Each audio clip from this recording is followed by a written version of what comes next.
komishanka qaranka Soomaaliland ayaa maanta ka bilaabay magaalada Burco ee xarunta gobolka Togdheer wacyigelin ku saabsan sidii bulshada Togdheer u qaadan lahayd kaararka codbixinta oo lagu wado in maalmaha soo socda laga bilaabo gobolka. Gudoomiyaha komishanka doorashooyinka qaranka iyo xubno ka tirsan komishanka iyo ururkii qaatay wacyigelinta ayaa si isku mid ah u sharxay ujeedada wacyigelinta iyo muddada ay socon doonto. waxa halka kan maanta oo bishu laba tahay bishii 7aad aynu ka iclaaminaynaa in wacyigelintii gobolka Togdheer ee ahayd kaar qaybinta ku saabsaneed kaar qaybinta sidii dadka looga wacyigelin lahaa in kaar qaybintu inoo bilaabmayso marka waxay inoo bilaabmaysaa kaar qaybintu haddii alla yidhi bisha 8 bisha 7 toddobadeeda waynu raraynaa qalabkii baa la rarayaa 6deeda waa iclaaminaynaa 8deedana qaybista way noo bilaabmaysaa in wacyigelintii gobolku aynu bilownay oo ah in ay ka qayb qaadanayaan NGO-yadii ama shirkadii heshay gobolkan Togdheer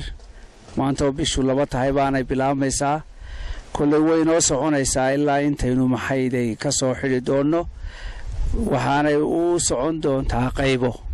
qaybahana kulay qoladan maxayday hawsha gacanta ku haysa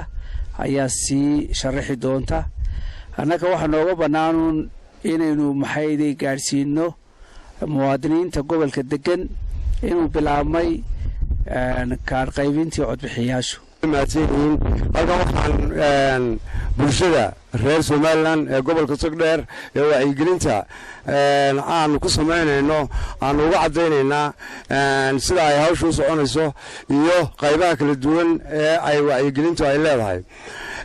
gobolka Togdheer oo dhan ayaa wacyigelinta laga fulinayaa oo ah degmada Burco iyo degmada Wadweyne iyo degmada Buuhoodle degmada Burco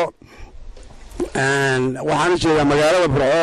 waxa ka hawlgelaya 4 tiim ayaa ka hawlgelaya sidoo kale cuqaasha gobolka iyo gudiyada xaafadda Burco ayaa iyaguna ka qayb qaadanaya wacyigelinta ayaa soo dhaweeyay waa la arkaa wacyigelin baa ka socota wacyigelintii sidii loo qaadan lahaa kaarka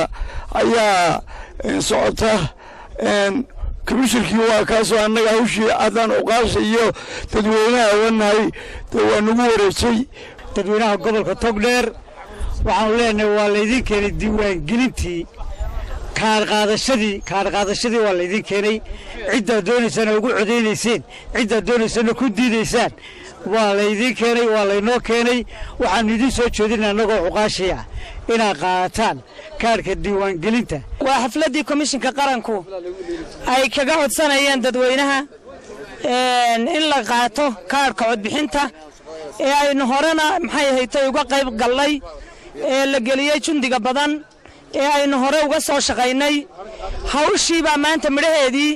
iyo hawshii badnayd la qabtay gabagabadeedii baa maanta halkan jooga Khadar Cabdirasaaq Salebaan Khadar Hanad muqbaahiyaha caalamiga Somali News magaalada Burco.